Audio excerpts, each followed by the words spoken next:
Bonjour.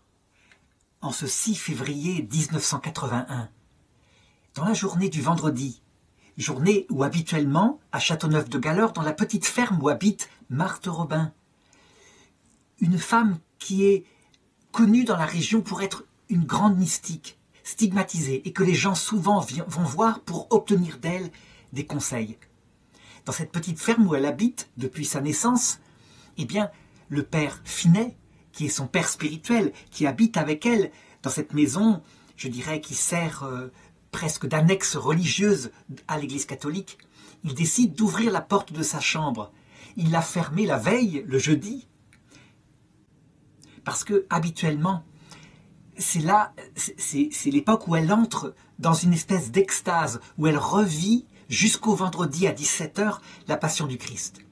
Il ouvre la porte, sans doute un peu plus tôt, parce qu'il n'entend pas de bruit dans la chambre, ce qui n'est pas habituel. Et il la trouve, elle est par terre, elle est couchée perpendiculairement au lit. Ses mollets sont repliés sous ses jambes, complètement repliés, un peu comme un M inversé. Elle doit être morte depuis longtemps, et c'est vrai que 2 membres du foyer diront qu'ils ont entendu la veille, après qu'il ait fermé la porte, un grand cri, et puis plus rien. Mais ils n'ont pas appelé, parce qu'on savait que une lutte se passait dans son âme à ces moments-là, lorsqu'elle revivait la Passion du Christ. Le père Finet est comme stupéfait, elle ne peut pas être morte. D'ailleurs, il la prend dans ses bras, elle doit peser 25-30 kilos, ses jambes sont comme des baguettes. Ça fait 50 ans qu'elle est dans son lit, dans son grabat, qu'elle ne se déplace que très très péniblement et très très rarement. Donc le père Finet n'a aucun mal à la remettre dans ce petit lit où elle vit repliée, et il entend sa voix qui lui dit « Il m'a tué ». Pour lui, je dirais, c'est évident, elle va se réveiller. Et donc, autour d'elle, les pères du foyer de charité, c'est l'œuvre catholique qu'elle a fondée durant sa vie, vont prier 2 heures en pensant qu'elle va se réveiller. 2 heures plus tard, comme manifestement il ne se passe rien, il est comme surpris qu'elle soit morte en dehors de l'obéissance, parce qu'on a affaire à une mystique de ce niveau-là. Eh bien, il finit par prévenir le médecin qui vient constater le décès et qui constatera que, par exemple, elle n'a plus de dents, que son corps est si maigre qu'on se demande comment elle a pu vivre si longtemps, que ses lèvres sont cornées, elle n'a presque plus apparence humaine, et c'est ce petit corps sans beauté, tel que pouvaient les constater les témoins, ce petit corps qui en fait cachait une des âmes les plus profondes, les plus mystiques du XXe siècle, une de celles qui va être, en France, source, je dirais, du premier nuage de la pluie de grâce qui sera issue du Concile Vatican II. Dans une bassine, à côté de son corps, il y a un peu de sang noir, du méléna comme on appelle ça, c'est-à-dire du sang digéré, qui indique, par exemple, un ulcère d'estomac, quelque chose comme cela. Elle l'a craché, manifestement. Il ne sera pas pratiqué d'autopsie sur son corps, et cela, je dirais, chagrinera beaucoup d'esprits savants qui auraient bien aimé qu'on étudie ce mystère qu'elle était. En effet, ce qui frappait le plus les gens qui ne regardent pas le profond, le mystère, c'est que Marthe Robin était restée manifestement 50 ans sans manger et sans boire, sauf tous les jours, toutes les semaines, une fois par semaine, l'hostie de la messe que lui portait le père Finet, qui d'ailleurs était comme aspirée dans sa bouche, disent certains témoins. Elle ne semblait pas l'avaler, et pour cause, elle ne pouvait plus avaler depuis 50 ans. En fait, une maladie qui avait atteint son cerveau avait supprimé le réflexe de déglutition, et donc elle ne pouvait même plus boire de l'eau. Ceux qui doutaient de cette chose-là, parce que c'est impossible, sauf miracle évidemment. Ceux qui doutaient, en constatant les circonstances de sa mort, si misérables, rien de grand dans sa mort, elle était morte seule dans sa chambre, eh bien, se disaient, en plus avec ce crachat de sang noir, donc dans la cuvette, se disaient, manifestement, elle devait simuler pendant 50 ans.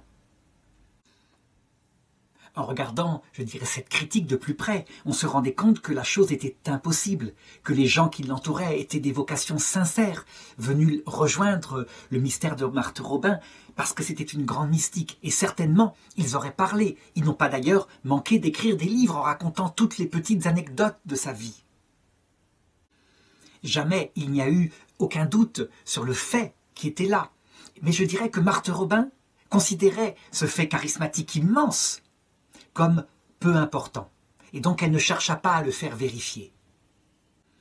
Ce qui est manifeste en tout cas, c'est que le fait de ne pas manger, de ne pas boire, est effectivement impossible, sauf si une nourriture qui vient par exemple de la puissance de Dieu, lui est donnée. Une nourriture qui peut être de l'énergie. Parce que, on le sait bien, c'est une question tout simplement de physique. Je veux dire, quand on perd de l'énergie pour maintenir simplement la température de son corps, eh bien, on finit par tout avaler et le corps meurt. Or, 50 ans, c'est impossible. Ainsi, cette existence qui est un miracle par elle-même, eh bien, semblait dans sa mort être l'inverse, quelque chose qui finalement ressemble à la croix du Christ, en tout cas avant la résurrection, qui n'a ni gloire ni beauté pour flatter les regards de l'extérieur. Les opposants à Marthe Robin, parce qu'il y en eut aussi chez les catholiques, et en particulier chez les catholiques de sensibilité intégriste. En effet, Marthe Robin était pleinement dans le Concile Vatican II. Et en plus de ça, non seulement elle était pleinement dans le Concile Vatican II, mais elle a encouragé la fondation de toutes les communautés nouvelles qui sont comme le printemps de l'Église qu'elle annonçait. Très souvent, un renouveau de l'Église en Europe. C'est pourquoi on trouve sur Internet, par exemple, des études très sérieuses faites, par exemple, par la communauté de l'abbé de Nantes, donc une communauté qui s'est coupée de l'Église catholique, pour prouver que Marthe Robin est une grande falsificatrice. La plus grande falsification sans doute du XXe siècle, tellement elle a pu durer longtemps, et même circonvenir, non pas des progressistes, mais des gens dans la ligne du pape Benoît XVI, l'abbé de Fontcombault, le père Marie-Dominique Philippe, des gens donnés véritablement à une lecture du Concile qui était marginalisée et qui pourtant aurait pu leur plaire à eux. Seulement, ils critiquaient cette chose-là, le fait qu'elle parle non plus tellement dans ses messages de la justice stricte de Dieu qui met en enfer les pécheurs, mais de la miséricorde de Dieu qui intervient jusqu'au bout. Chose nouvelle, chose inouïe, disait-il, chose qui n'est pas dans la tradition catholique, la plus profonde, celle du thomisme dans son eschatologie. Et donc, ils mirent en avant cette mort étonnante, ce crachat de sang, pour dire, visiblement, quelque chose était falsifié dans Marthe Robin. Plus probablement, eh bien, Marthe a dû sentir comme un malaise en elle, et ce sang qui venait, je dirais, de l'intestin, de l'estomac, quelque chose qui est remonté comme cela, et elle a dû se diriger vers cette cuvette pour y cracher, elle n'a pas pu remonter dans son lit. Et elle est morte comme ça. Le père Marie-Dominique Philippe, lorsqu'il entendait le récit du père Finet, disait « Mais ce n'est pas possible que le démon l'ait tué. Il m'a tué. Ça ne peut pas être le démon. Le démon ne peut pas tuer un être humain. » Des frères de Saint-Jean, la communauté qu'il avait fondée, sur l'impulsion de Marthe Robin d'ailleurs, répondaient « Mais si, mon père, dans la Bible, on voit le démon qui parfois tue. On le voit plusieurs fois. Par exemple, dans le livre de Job, c'est le démon qui tue les enfants de Job. Et puis, dans le livre de Tobie, on voit la pauvre petite Anna, je crois, ou Sarah, la jeune fille qui a été fiancée plusieurs fois, et à chaque fois le pire des démons, Asmodée, a tué son fiancé pour, je dirais, l'empêcher de réussir sa vie. Donc, ça peut arriver que le démon s'attaque à des personnes saintes et même ait l'autorisation de les tuer. En tout cas, comme le curé d'Ars, elle avait été sans arrêt attaquée, cognée par le démon tout au long de sa vie. Chose, je dirais, significative, c'est que le démon essaya de s'attaquer à sa mémoire post-mortem. C'était une chose assez courante au XXe siècle de la part du démon que de s'attaquer à la mémoire des gens après leur mort. Toujours est-il que Dieu ne permit pas que ça aille aussi loin. Et le pape François, en 2013-14, je crois, décida de reconnaître un miracle qui ne pouvait être attribué qu'à Marthe Robin et qui introduisait la possibilité pour elle d'être béatifiée. Le père Pérouse raconte ce miracle-là, c'est quelque chose d'étonnant. Il en dit même deux, mais surtout un qui est vérifiable. Ça se passe à peu près un peu après la mort de Marthe Robin, et une enseignante, passionnée par son métier, eh bien, se rend compte, d'après les médecins, qu'elle va perdre la vue. Les médecins lui disent « c'est fatal, vous allez la perdre, vous devriez commencer à apprendre le braille, parce que c'est une maladie dégénérative qui n'a pas de remède. » Elle fréquente des religieuses, et ces religieuses savent que elle a connu Marthe Robin, elle l'a priée durant sa vie. Et donc, ils la mettent, je dirais, ils lui suggèrent de confier ses yeux, enfin, sa vue, à la prière, par la prière à Marthe Robin, ce qu'elle fait aussitôt.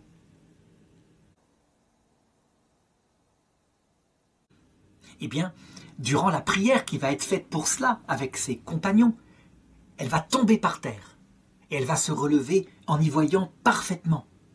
Elle va aller chez l'opticien, qui va vérifier sa vue. On a le dossier avant, avec le diagnostic de ce qui se passe, donc la dégénérescence maculaire. On a le diagnostic après, et depuis plus de 20 ans, elle a 10 et 10 à chacun de ses yeux. Ce miracle a été déposé à Rome, il n'a pas été étudié, mais manifestement, il vient de Marthe Robin, il ne peut pas être confondu avec un autre saint. Le père Pérouse raconte un autre miracle, mais qui du coup ne peut pas être vérifié, c'est plutôt un fait extraordinaire. Ça se passe pendant le génocide du Rwanda, dans les années 90. À un moment donné, il y a un foyer de charité, donc une des fondations de Marthe Robin qui se construit là-bas. Et lorsque les Hutus décident de massacrer tous les Tutsis du pays, ils attaquent le foyer de charité. Et il y a là des membres permanents du foyer de charité qui sont noirs et qui sont des tribus Hutus ou Tutsis. Et donc ils demandent au prêtre belge qui est là et aux autres de dénoncer ceux qui sont Tutsis afin qu'ils soient tués. Comme il va de soi, personne ne veut dénoncer les Tutsis. Et donc, les Hutus qui sont là décident de tuer tout le monde. Ils chargent déjà leurs armes pour le faire. Quand un des membres du foyer, tout d'un coup, sort de sa poche une photo de Marthe Robin et dit simplement, en la montrant, « Marthe Robin, Marthe Robin ». Et aussitôt, les tueurs s'enfuirent en criant « Marthe Robin, Marthe Robin ». Évidemment, pour arriver à savoir ce qui s'est passé là, il aurait fallu, je dirais, retrouver les criminels, ce qui n'était pas possible. Toujours est-il que le premier miracle, donc le fait de retrouver la vue, est typiquement ce que demande l'Église, un miracle instantané qui ne peut être attribué qu'à la puissance de Dieu. Lorsque Marthe Robin est enterrée le 12 février 1981, 4 évêques assistent à son enterrement, ainsi que des centaines de prêtres et près de 10 000 fidèles. Ça veut dire que sa réputation de sainteté s'est répandue dans le monde chrétien. Et pour cause. Mais il faut maintenant raconter, je dirais, la vie et l'apport immense que cette petite femme, qui n'est jamais sortie de sa chambre, on peut le dire pratiquement, durant sa maladie en tout cas, que cette petite femme a fait à l'Église. Et cet apport-là est très profond. C'est non seulement une série de fondations, mais c'est aussi un apport théologique très important. Je dis bien un apport théologique si important que certains réclament un procès théologique afin d'étudier ces écrits qui apportent véritablement un éclairage nouveau sur l'unique révélation donnée par le Christ. Rien ne prédestine ce petit bébé qui naît en 1902, exactement le 13 mars, dans une famille de paysans de la Drôme, une famille, je dirais, qui est certes croyante globalement, mais qui n'est pas pratiquante, dans un pays qui est d'ailleurs très travaillé par la franc-maçonnerie, à une époque où les gouvernements centraux, à Paris, sont en train de séparer durement l'Église et l'État. Marthe est la 6e enfant d'une fratrie de 6, avec un seul garçon. Une des filles d'ailleurs se mariera, qui est beaucoup plus âgée qu'elle, se mariera en 1908. Et la petite Marthe, qui a 6 ans, en sera très malheureuse et fort jalouse de son beau-frère qui a enlevé cette sœur si aimée. C'est donc une fillette normale, avec son caractère qui est bien fort, qui ne se laisse pas faire, et je dirais qu'il faut éduquer. Par contre, comme c'est une fille de plus, eh bien, elle va se sentir délaissée, peu aimée par son père et par son grand frère Henri, qui lui, d'ailleurs, se moque un petit peu de la religion, s'en moquera toujours. Elle, en ce qui la concerne, au contraire, elle est attirée par la religion. Et parce qu'il y a la possibilité d'aller au catéchisme, eh bien, elle va la demander et elle va y aller. C'est un catéchisme de l'époque où il faut apprendre par cœur des passages très très durs à comprendre. Elle le fait, c'est pas facile. Elle a tout de même accès à sa première communion à l'âge de 10 ans et elle la fera avec une grande piété, comme c'était souvent le cas à cette époque-là, qui précédait la Première Guerre mondiale.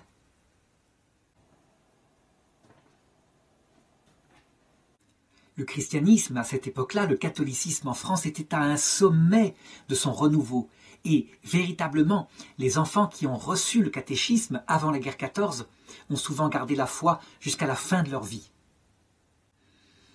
Et la petite Marthe va grandir, va passer les 16 premières années de sa vie comme une adolescente normale. Elle aime s'amuser, elle aime aller au bal. Elle le fait honnêtement, évidemment. Mais, je dirais, elle n'a rien qui la distingue des autres jeunes filles de son époque. Cependant, on peut remarquer que son adolescence a des traits de maladie, en tout cas de fragilité, à la fois physique, elle a tendance à l'anorexie, elle est maigre, mais aussi psychologique, elle est fort sensible. Par exemple, quand en 1918, donc alors qu'elle a 16 ans, son frère va partir à l'armée pour terminer la guerre, son frère Henri, eh bien, elle va en être profondément bouleversée. Eh bien, par ce choc, elle va manger encore moins. Mais là, je dirais, ça devient exagéré. Et donc elle finit par tomber. Et elle est prise de violents maux de tête. Les médecins viennent. Ils soupçonnent par exemple une tumeur du cerveau. Mais ils n'ont pas la possibilité de vérifier. Puis finalement, ils vont penser à ce qu'on appelle une encéphalite léthargique. Toujours est-il qu'elle dit « Tu me plongerais dans la lessive bouillante, je ne s'ouvrirais pas davantage ». C'est donc une très grande souffrance que ces assauts, je dirais nerveux. D'ailleurs, son frère, lui-même, Henri, en souffrira plus tard. Son père est agacé par cette malade qui est là maintenant et qui ne travaille plus. Je dirais, pour lui, c'est une bouche à nourrir. Et donc ça l'énerve beaucoup. Sa mère, au contraire, s'occupe avec attention d'elle, la veille. Et elle fait son possible durant cette maladie pour gagner de l'argent. Elle sait broder de ses mains. Elle est la meilleure brodeuse du village, on pourrait dire cela.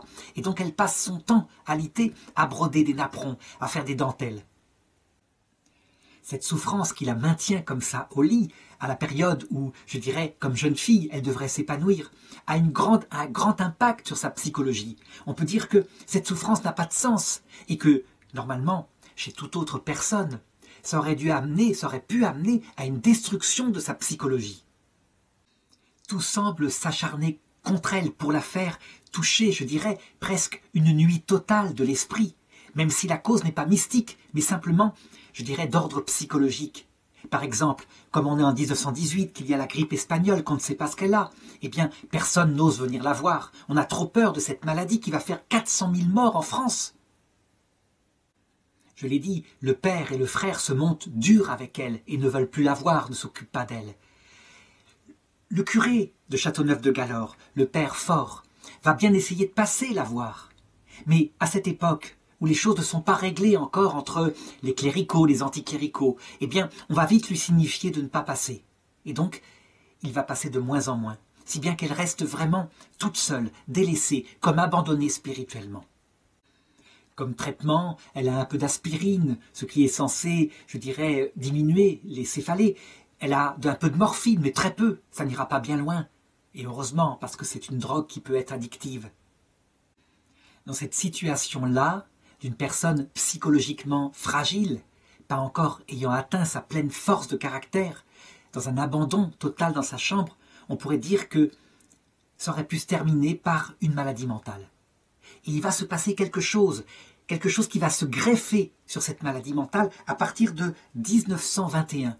Exactement, très exactement le 25 mars 1922, sa sœur Alice, qui couche avec elle dans sa chambre, va raconter la scène suivante. Elle se réveille, il y a une grande lumière dans la pièce, une lumière bouleversante. Il y a aussi un grand bruit. Et Marthe va commenter en disant « Oui, la lumière était belle, mais j'ai vu aussi la Sainte Vierge. » La voix, l'apparition ne lui a pas parlé, mais a comme bouleversé son cœur. Quelque chose a changé en elle. Et à partir de ce moment-là, elle va se mettre à dévorer de la lecture, à lire des vies de saints, à lire même un peu de théologie. Elle va véritablement essayer de connaître cette lumière qui lui est apparue. Elle lit en particulier les révélations reçues par une petite sœur visitandine italienne, sœur Benigna Consolata Ferrero, qui est décédée en 1916, et qui parle avec des mots extrêmement profonds de la miséricorde du Seigneur. Jésus lui dit « Je prépare l'œuvre de ma miséricorde, je veux une nouvelle résurrection dans la société et je veux qu'elle soit l'œuvre de l'amour. Il ne faut pas mettre de limite à cette foi dans mon amour, c'est par le sacrifice que tu peux me donner des âmes. Le monde court au précipice, moi je l'arrêterai dans sa course vertigineuse, au moyen de ce petit bataillon d'âmes généreuses qui combattent sous ma conduite. » Il faut se remettre dans le contexte. Les œuvres de Sainte Thérèse de l'Enfant Jésus ne sont pas encore bien connues. Elle qui va être, je dirais, le guerrier en armes contre le climat de l'époque, qui est un climat qui est plutôt porté au sens de la justice de Dieu, justice stricte, justice qui met en enfer le pécheur s'il ne se repent pas. À l'époque, tout est analysé à la lumière de la scolastique thomiste, saint Thomas d'Aquin n'ayant pas terminé son œuvre, mais une scolastique qui est attribuée à saint Thomas d'Aquin et qui dit que, quelle que soit la cause du péché qui fait qu'on est en état de séparation de Dieu à l'heure de la mort, quelle que soit la cause, fût-ce le péché originel que les petits-enfants ont sans être coupables, on va en enfer. On insiste énormément sur le nombre gigantesque des damnés. Et elle va être touchée par autre chose, la miséricorde du Christ. C'est l'époque où cette même miséricorde va bientôt se révéler à quelqu'un comme Sainte Faustine, qui vit en Pologne, mais qui n'est pas encore connue. Alors on pourrait dire, mais recevoir comme ça, sans qu'il y ait l'aide d'un théologien, d'un conseiller spirituel, la révélation de la miséricorde de Dieu, ça peut donner n'importe quoi. Ça peut donner l'idée, par exemple, de mai 68. Nous irons tous au paradis. Tout le monde, les pécheurs, les pas pécheurs, etc. Elle va se former toute seule, en autodidacte, avec ses lectures. Et manifestement, il y a quelqu'un qui l'éclaire, qui l'empêche d'errer trop à droite ou trop à gauche. Parce qu'il va sortir de cela une théologie parfaite, je dirais presque mise en œuvre, manifestée par le Concile Vatican II, donc je dirais 50 ans plus tard. En effet, elle est centrée sur la vérité, mais elle l'éclaire à la lumière de l'amour et de l'amour miséricordieux.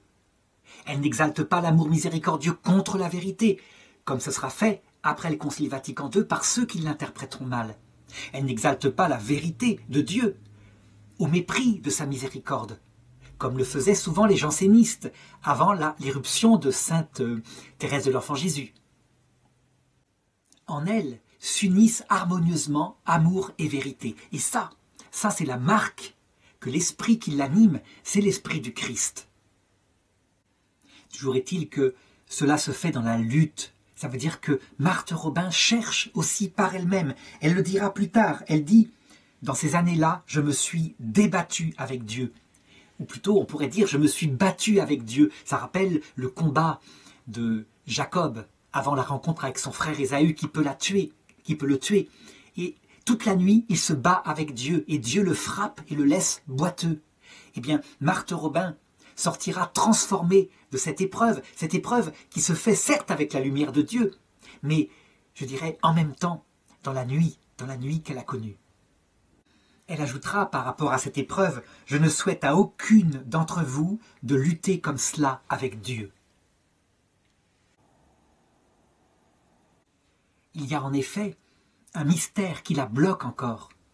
Pourquoi moi ? Pourquoi est-ce que ça m'est arrivé à 16 ans ? Pourquoi être comme ça, paralysée dans mon lit ? Il faut comprendre, c'est une jeune fille. Et ce mystère ultime-là, eh bien, il bloque en elle. Elle ne trouve pas l'explication. L'explication va venir par un second miracle, on pourrait dire, ou prodige en tout cas, et cette fois par l'Église catholique, qui va la rejoindre. Ça se passe exactement en 1928. Elle est donc âgée de 26 ans, et je dirais depuis 10 ans, elle se débat avec cette horrible maladie qui la cloue au lit. Il va y avoir à Châteauneuf-de-Galore, à l'appel du curé, le père Fort, une mission qui va se déplacer depuis Lyon. Une mission, comme ça se faisait à l'époque, on prêchait dans les paroisses, on sonnait les cloches, on attirait les gens pour qu'ils viennent entendre la prédication et afin qu'ils redécouvrent la religion. Cette mission va avoir peu de succès. Les cloches ont beau sonner, les gens, ils ricanent. Les hommes, n'en parlons pas. Aller entendre les curés encore, ces histoires-là, eh bien, ils ne viennent pas nombreux.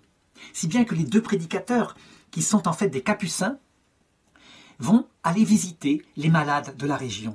Et leur père Fort leur dit, il y a une malade que vous devriez visiter, une malade particulière. Ce père Fort, c'est le curé, je l'ai dit, de Châteauneuf-de-Galore. C'est un brave curé, un curé de dans le temps, un curé bourru, un curé qui, lors de son ordination, avait fait une prière en demandant à Dieu de ne jamais lui confier une âme mystique à confesser, parce qu'elle ne s'en sortirait pas. Et effectivement, là, il estime qu'il ne s'en sort pas. Il dit, je connais quelqu'un qui est une âme mystique, en tout cas qui cherche Dieu, venez la voir. Et ils y vont. Eh bien, apparemment, dans cet entretien avec ces deux prêtres, Marthe va confier ce gros problème qu'elle a sur son âme, sur le sens de la souffrance. Et c'est un des pères, capucins, qui va la délivrer complètement en lui expliquant le sens de la souffrance. Globalement, ils vont lui expliquer que les souffrances du Christ servent à sauver le monde, parce qu'il n'y a pas de plus grand amour que de donner sa vie pour ceux qu'on aime. Mais il manifeste aussi qui est Dieu, qui est le Père, parce que celui qui contemple le Fils contemple le Père. Et il lui explique enfin qu'elle-même, dans sa souffrance, elle peut s'unir aux souffrances du Christ et sauver les pauvres pécheurs. Elle peut compléter par sa souffrance, parce qu'il aime la collaboration de ses amis. Elle peut compléter par sa souffrance et sauver des âmes, les emmener vers le Père. En fait, ce dont lui parlent ces pères capucins, avec une très grande profondeur, c'est la vocation d'âmes mystiques. Ces âmes mystiques que la Sainte Vierge, dans ses apparitions, demande en disant, par exemple, je crois que c'est à Fatima, beaucoup d'âmes vont en enfer parce qu'il ne se trouve personne qui se sacrifie pour elles. On peut dire que Marthe Robin va trouver là le sens de sa vie, le sens de sa vocation. Cette visite des frères franciscains va la bouleverser profondément et quelques jours plus tard, Jésus va lui apparaître pour confirmer sa vocation. 2 jours après la visite de ce frère capucin qui l'a tellement éclairé, eh bien, Jésus vient confirmer la grande lumière qu'elle a reçue dans son cœur lorsque ce père lui a parlé. Il lui apparaît dans sa chambre et il lui demande ceci. « Veux-tu souffrir avec moi pour la conversion des pécheurs ?» C'est là qu'on voit que Jésus, qui peut tout faire par lui-même et par son esprit, et il a travaillé dans son âme, je l'ai dit, eh bien, il aime passer par son Église. Il lui demande aussi si elle veut bien, vraiment, faire du père Fort, ce pauvre prêtre si mauvais, d'après lui, en ce qui concerne la direction des mystiques, s'il veut bien faire de ce prêtre son directeur spirituel. Et elle accepte. Et ce message est rapporté au brave curé par le franciscain qui vient le visiter un peu plus tard, et qui d'ailleurs, lorsqu'il est enthousiaste et qui lui dit « Il y a une sainte dans votre village », me demande dans un premier élan « Qui donc ?» Pourquoi est-ce que Jésus lui demande de se mettre sous la direction de ce prêtre qui se dit lui-même dépassé par les événements? Eh bien, tout simplement parce qu'elle est à un niveau de spiritualité où l'obéissance, l'humilité est plus importante maintenant que le reste. Elle a appris suffisamment, elle a compris les mystères de l'Évangile, maintenant il lui faut les appliquer. On peut dire, si on analyse ce qu'elle a vécu à la lumière de ce que raconte sainte Thérèse d'Avila, qu'elle est passée par la nuit de l'esprit, et que maintenant, elle peut produire du fruit, sans risque de vanité, parce qu'elle a touché sa misère. Et c'est pourquoi, en 1930, début décembre, octobre 1930, Jésus lui apparaît et lui demande, comme il l'avait demandé à saint François d'Assise, à qui je dirais, dont le mystère de la stigmatisation lui a été expliqué. Il lui demande « Veux-tu être comme moi ?» Aussitôt, elle répond « Oui ». Et c'est Jésus lui-même, cette fois. Ce n'est pas l'archange, comme pour saint François d'Assise, qui va la stigmatiser. Ça veut dire la marquer des marques de sa passion, aux mains et aux pieds. Il lui demande de déplier ses jambes. Elle les met dans la position qu'il avait sur la croix, et ses pieds sont aussi stigmatisés. Ce ne sont pas des stigmates comme saint François d'Assise, où on voit la lumière à travers. C'est autre chose. C'est plutôt une plaie douloureuse qui sera d'abord visible puisqu'elle saignera et sa mère la remarquera, puis qui deviendra invisible parce que, finalement, au-delà des stigmates visibles, qui, je dirais, font surtout que provoquer l'admiration ou la suspicion chez ceux qui les regardent, c'est la souffrance intérieure qu'elle vit et que Dieu seul voit qui compte. Et Jésus lui demande de présenter son cœur.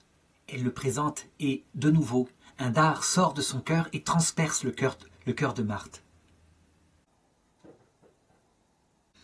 À partir de ce jour-là, eh bien, elle va se mettre à vivre chaque fin de semaine, à partir du jeudi, la passion du Christ, avec lui. Et le Christ lui dit, « C'est toi que j'ai choisi pour vivre ma passion le plus pleinement après ma mère. » En outre, ajoute-t-il, « Personne après toi ne la vivra aussi totalement, et pour que tu souffres jour et nuit, tu ne dormiras pas, jamais plus. » C'est aussi à partir de ce jour qu'elle cesse totalement de s'alimenter et qu'elle ne se nourrira plus que de la seule hostie. Dans un texte qui est profond, mystique, elle écrit la raison de cette communion au seul corps du Christ. « Seigneur mon Dieu, que nourris chaque jour de votre corps sacré, inondé de votre sang rédempteur, enrichi de votre sainte âme, submergé de votre divinité, je n'aime, je ne désire, je ne cherche, je ne veuille, je ne goûte que vous. Que mon cœur et tout mon être soupirent et ne tendent que vers vous. Que je sois toute vôtre et tout occupé de vous seul, que je demeure perpétuellement avec vous, en vous, uni à vous, pour être consommé, tout en vous. » Il y aura, à partir de ce moment-là, chez Marthe Robin, toutes sortes d'autres phénomènes paranormaux. On peut dire que ce sont les septièmes demeures dont parle sainte Thérèse d'Avila. Et là, tout est possible. Le Seigneur s'amuse même à donner des marques d'amour. Par exemple, plusieurs fois, il y aura un anneau d'or qui apparaîtra à son doigt. Phénomène mystique extraordinaire, connu chez d'autres mystiques, comme sainte Catherine de Sienne, etc.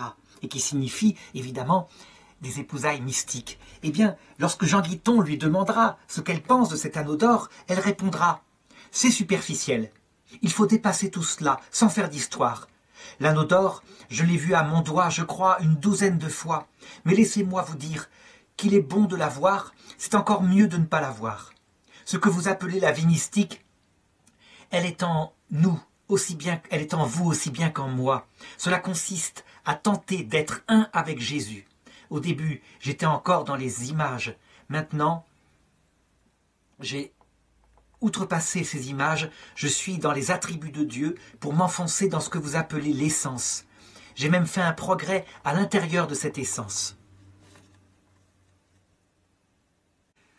On le voit, elle est devenue toute simple. Je dirais, on pourrait, en analysant ce texte, dire qu'il y a peut-être un peu de vanité. Pas du tout. Elle est sans illusion sur elle-même après avoir tant souffert. Et elle sait ce qui a de la valeur et ce qui n'en a pas. Autant dire les choses comme on les pense, vraiment, parce que c'est le fond de sa pensée. Marthe Robin va choisir cette vocation d'âme victime et elle ne va plus jamais en démordre. C'est sa vocation. Eh bien, c'est à partir de cette période-là que son corps va peu à peu se paralyser, qu'elle va se retrouver grabataire sur son lit. Puis, à un moment donné, les choses vont empirer. Ça veut dire qu'elle mange, mais elle peut de moins en moins manger. Elle vomit tout ce qu'on lui donne de plus en plus. Ses jambes vont comme se racornir, parce qu'il n'y a sans doute pas de kiné à l'époque, comme ça serait le cas maintenant, et vont se replier sous elle. Voilà un dessin globalement de la position qu'elle avait lorsqu'elle était allongée sur son lit.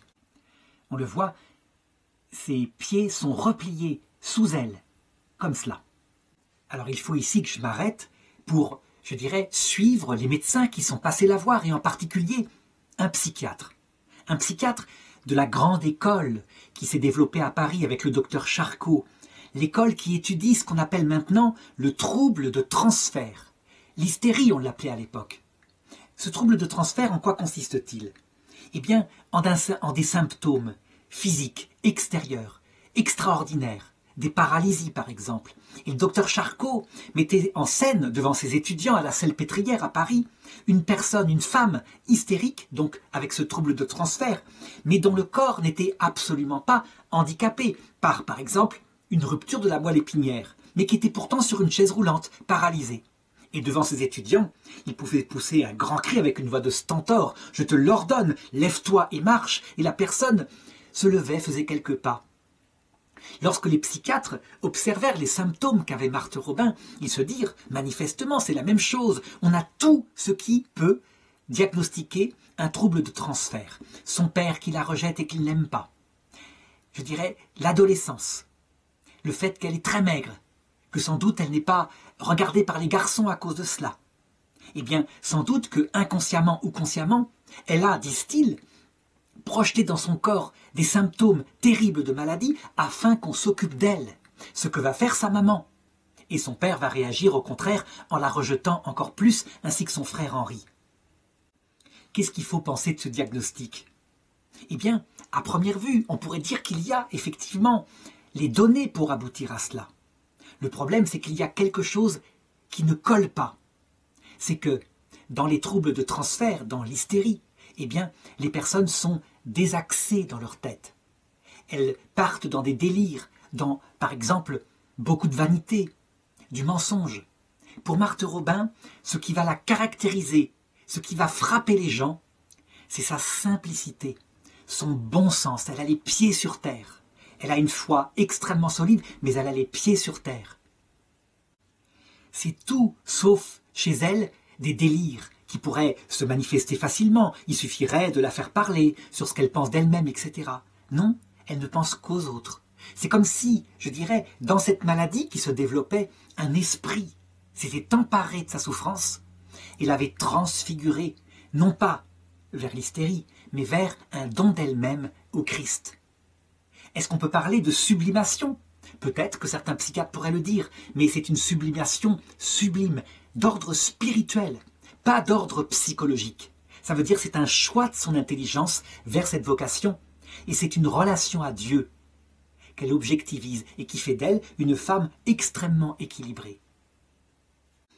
On peut dire, en tout cas, lorsqu'on regarde la façon dont Marthe a d'abord vécu sa maladie sans le Christ, puis avec cette apparition du Christ, puis ensuite avec des saintes personnes qui l'ont conseillé, et enfin avec ses missionnaires, et le don du Saint-Esprit qui l'a éclairé profondément sur sa vocation, on peut dire qu'elle a été conduite par le Christ, et son Église céleste, la Vierge Marie étant là, mais par l'Église terrestre, les bonnes personnes au bon moment, pour faire d'elle ce qu'elle deviendra par la suite.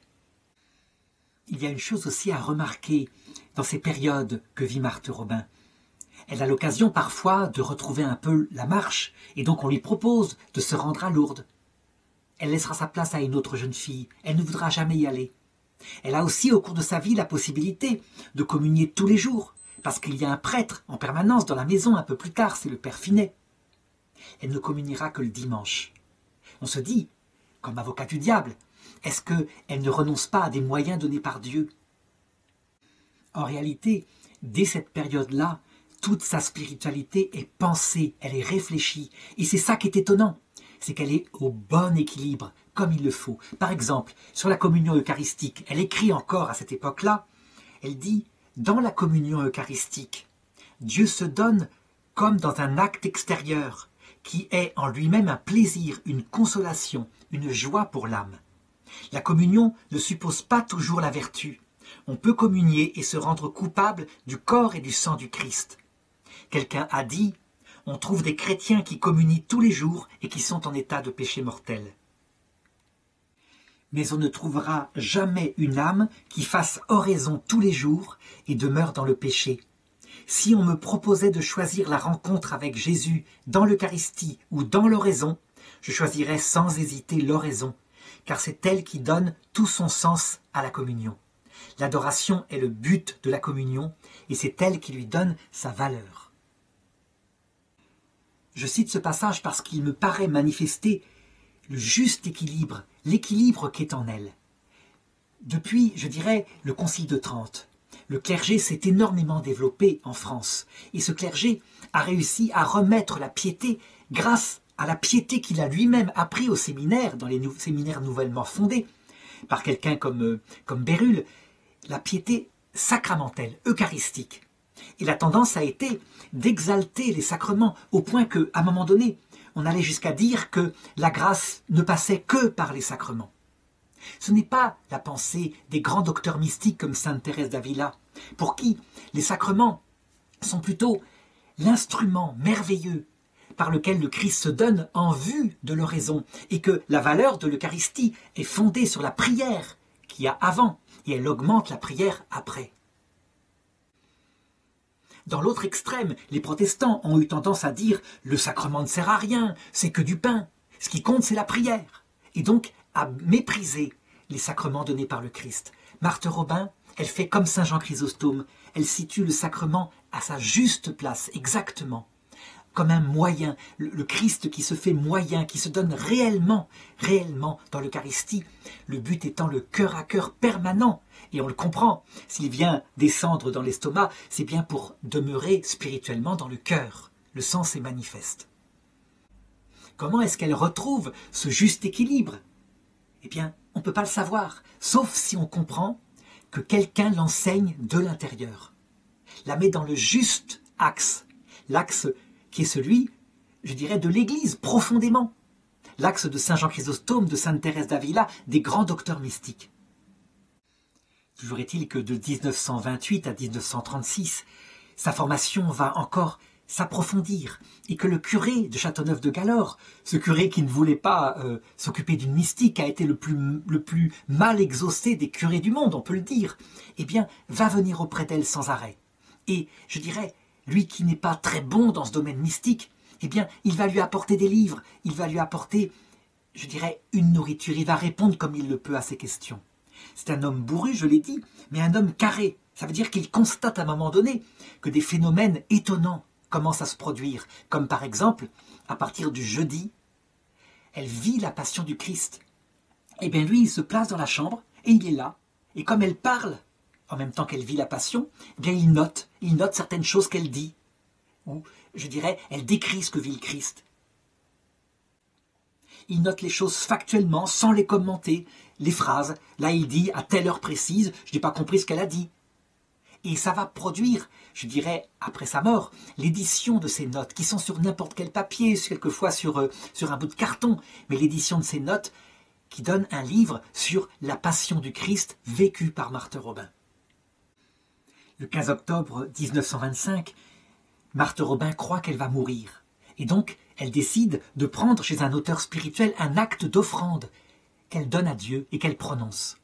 Un peu plus tard, elle va en rédiger un autre, inspiré des lectures qu'elle a faites, et qui va cette fois s'inspirer de l'histoire d'une âme de sainte Thérèse de l'Enfant Jésus qu'elle a lue. Elle tombe ensuite dans le coma 3 semaines, et pendant ce coma, sainte Thérèse de l'Enfant Jésus va lui apparaître et parachever sa formation spirituelle. Toujours est-il que dans la région, on entend de plus en plus parler de cette fille mystique qui est là, à Châteauneuf-de-Galore. Et donc les gens viennent la voir pour lui demander des conseils. Il n'y a aucune publicité qui est faite, mais ils viennent simplement, tout simplement parce qu'ils se disent, elle est proche de Dieu. Et pour tel ou tel problème, mais des problèmes quelquefois profonds, comme par exemple un conseil spirituel, mais quelquefois un problème de technique. Comment, je dirais, s'occuper de son troupeau? Est-ce que je peux faire une ferme? Marthe Robin n'est absolument pas prophète, elle leur dit. Mais elle leur répond, elle les reçoit, elle leur répond simplement, comme une paysanne. Et surtout, ce qui est frappant, c'est qu'à partir de ce moment-là, les réponses qu'elle donne, mine de rien, vont être de plus en plus des prophéties sans qu'elle s'en rende compte. Ou alors, elle s'en rend compte, mais elle ne laisse pas paraître. Le postulateur de sa cause raconte par exemple qu'un jour, un homme qui est devenu profondément croyant et qui va consulter Marthe Robin a décidé, je dirais, d'ouvrir un étage de plus à sa maison. Il tient une auberge. Et il se dit que ça va lui coûter très cher, qu'il va falloir, je dirais, enlever le toit, monter le mur et remettre le toit. Donc ça va être vraiment un investissement important. Toutes ces économies y passeront. Et Marthe Robin lui dit, non, il ne faut pas faire comme ça. Il faut utiliser des sortes de criques hydrauliques. Il faut lever le toit, il faut construire le mur dessous et puis rebaisser le toit. Il va en parler à l'architecte qui va lui dire, mais c'est pas possible. Si on place les criques ici et ici, eh bien, ça va tomber. Il va en parler de nouveau à Marthe Robin qui va lui dire, mais expliquez à l'architecte qu'il faut les poser là, et non pas ici et ici. Et c'est ce qui va être fait, ce qui va faire des économies énormes à cet homme-là. Mais s'il y a des choses comme ça qui sont matérielles, il y a parfois des choses qui sont plus spirituelles, beaucoup plus spirituelles. Je vais raconter quelques exemples. Un couple de mes amis, je dirais, pensait à se fiancer. Le problème, c'est que le mari était lui-même divorcé d'un autre mariage religieux. Et c'était un problème, parce que sa femme s'était enfuie, l'avait abandonné avec un amant, et il ne savait pas s'il pouvait se marier avec cette jeune fille. Donc ils décidèrent d'un commun accord d'aller demander à Marthe Robin et d'appliquer ce qu'elle leur dirait. Donc ils leur racontent leur histoire, la jeune fille raconte son trouble, et elle leur dit ceci. « Je ne peux pas vous dire de le faire, de vous marier, parce que, vous comprenez bien, il y a un appel, il y a une vocation, et si jamais l'Église renonçait à cette discipline, eh bien ça partirait n'importe comment. Si vous le faites, vous ne pourrez plus communier à l'Église, mais vous aurez la prière. » Et elle ne dit pas plus que ça. Ensuite, elle se mit à leur parler de la nature, du temps, la pluie qu'il avait fait quelques jours avant, de ce qu'allait se passer le lendemain, de choses qui avaient manifestement aucun rapport avec le sujet. Elle avait terminé. Ils la quittèrent. Ils décidèrent de se marier civilement. Ils ne communièrent plus. Et ils se rendirent compte ensuite que tout ce dont elle leur avait parlé et qu'ils avaient noté précieusement décrivait les épreuves de leur vie. Plus tard, arrivés à l'âge de 55 ans, ils décidèrent de suivre l'appel de l'Église et de vivre comme frères et sœurs, et ils se remirent à communier. Mais on peut dire que leur vie tout entière, et les enfants qui leur naquirent, eh bien, furent issus de ce conseil de Marthe Robin, qui était précis, qui était en même temps non directif, qui les livrait, je dirais, à leur discernement, mais qui mettait en avant la théologie de l'Église concernant l'indissolubilité du mariage. Alors il y avait des prophéties quelquefois encore plus, je dirais, plus intenses, portant sur le destin même de l'Église. Par exemple, en 1936, en plein Front populaire, alors que Marthe Robin a déjà auprès d'elle le père Finet, eh bien, elle lui dit ceci. « La France tombera très bas, plus bas que les autres nations, à cause des mauvais chefs qu'elle se sera choisis. Elle aura le nez dans la poussière. Alors, et alors seulement, elle criera vers Dieu, et c'est la Sainte Vierge qui viendra la sauver. Elle retrouvera sa mission de fille aimée de l'Église, et enverra de nouveau des missionnaires dans le monde entier. » Le postulateur de la cause, le père Bernard Pérouse, lorsqu'il, je dirais, il étudie cette chose-là, dit « c'était plutôt une conviction qu'une prophétie ». Toujours est-il que, plus tard, 30 ans plus tard, auprès d'un autre futur prêtre, qui était à l'époque un homme marié, qui deviendra ensuite veuf sur le tardif et qui deviendra prêtre, le père Yannick Bonnet. Ça se passe en 73. Il vient la voir, c'est un homme très engagé, je dirais, dans une entreprise, et il est évidemment scandalisé par ce qu'il se passe, et en particulier par les réformes qui suivent mai 68 et qui commencent à se mettre à jour. La pilule contraceptive qui a été mise en place, par exemple, par le général de Gaulle. Et Marthe Robin lui dit « Ce n'est rien à côté de ce qui va arriver. Vous n'imaginez pas jusqu'où on descendra, mais le renouveau sera extraordinaire, comme une balle qui rebondit. Non, cela rebondira beaucoup plus fort et beaucoup plus haut qu'une balle. » Et le père Yannick Bonnet se rappelle que ensuite, elle se mit à parler avec lui des missionnaires, des vocations qui surgiraient d'un coup. Ça veut dire que c'est un renouveau qui n'était pas seulement spirituel qu'elle annonçait, mais un renouveau en vocation très concrète, je dirais, en retour à l'Église. Et ils continuèrent de discuter comme ça avec Yannick Bonnet, qui à un moment donné lui dit « Oh, tout de même, on voit que ça n'ira pas aussi loin qu'on le pense. Regardez, par exemple, ils ont voulu mettre l'avortement, mais le président Pompidou a bloqué ça tout de suite. » Et Marthe Robin de lui dire « Détrompez-vous, ça reviendra bien vite. » Et effectivement, 1 an plus tard, le président Pompidou mourait, le président Giscard d'Estaing était élu et l'avortement était mis en place par la loi Simone Veil. Donc, lorsqu'on regarde ces propos, on les voit les réitérer sans arrêt. On peut dire, sans trop se tromper, et en démentant peut-être un peu l'opinion du père Bernard Pérouse, qu'il y avait là une vision concrète du type de celle que j'ai indiqué par rapport à ce jeune couple. Ça veut dire des événements précis qu'elle voyait arriver et non pas seulement des souhaits généraux qu'on peut émettre comme ça dans une conversation. Elle ajoutait par exemple à propos des foyers de charité qui étaient en train de se fonder, ils seront une réponse du cœur de Jésus au monde après la défaite matérielle des peuples et de leurs erreurs sataniques. Et elle citait le communisme, le laïcisme, la franc-maçonnerie. Il est vrai que le communisme est tombé d'un seul coup en 1989, sans qu'il y ait un seul mort en Union soviétique. Par contre, le laïcisme, et je dirais, non pas la franc-maçonnerie en tant que telle, mais sa pensée, l'humanisme sans Dieu, sont en plein essor actuellement en Europe occidentale. Nous verrons, mais manifestement, d'un coup, ces idéologies-là aussi tomberont. On peut, je dirais, peut-être le supposer avec une nouvelle génération. Personne ne sait comment ça se fera. Alors ce dernier extrait est tiré du livre Marthe Robin, Offrande d'une vie, édité en 2007 par le père Bernard Pérouse. Ces prophéties sont effectivement extrêmement rassurantes et réjouissantes parce qu'elles ne sont pas seulement source d'espérance, on le sait, la victoire finale au ciel, on l'aura, mais d'espoir, de voir, je dirais, la grande crise que connaît l'Église d'Occident actuellement se terminer. Je voudrais apporter encore autre chose qui vient de Marthe Robin et qui a fait douter profondément, par certains théologiens très fidèles à l'Église, qu'elle venait de Dieu. Quelque chose qui leur apparaissait au départ comme une erreur théologique, mais qui manifestement, me semble-t-il, va être, je dirais, le couronnement de l'apport théologique de Vatican II. Voilà quelle est l'histoire. On sait que Marthe Robin avait donc un frère appelé Henri, qui était alcoolique, fort dépressif, qui était très dur avec elle, qui était anticlérical au possible. Et cet homme-là était atteint d'une sorte de névralgie faciale, ça veut dire de crise, de douleur à la tête, nerveuse, qu'on pourrait comparer, je dirais, à ce que vivaient les jeunes il y a à peu près 30 ou 40 ans quand ils allaient chez le dentiste et que la roulette était faite sans anesthésie.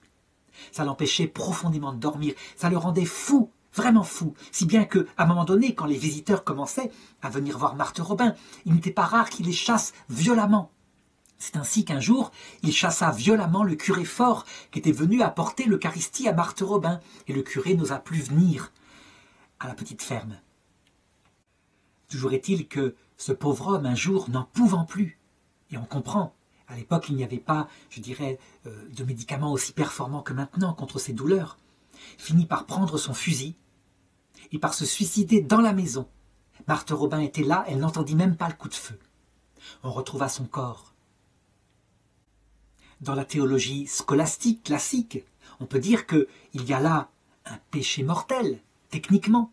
Ça veut dire en fait un homme qui désespère et qui se tue, en plus sans avoir pris le temps de se confesser, comme si c'était possible, en tout cas un suicide qui est comme cela. Et donc, dans la théologie classique, souvent soutenue par des gens assez durs, eh bien Henri Robin était damné.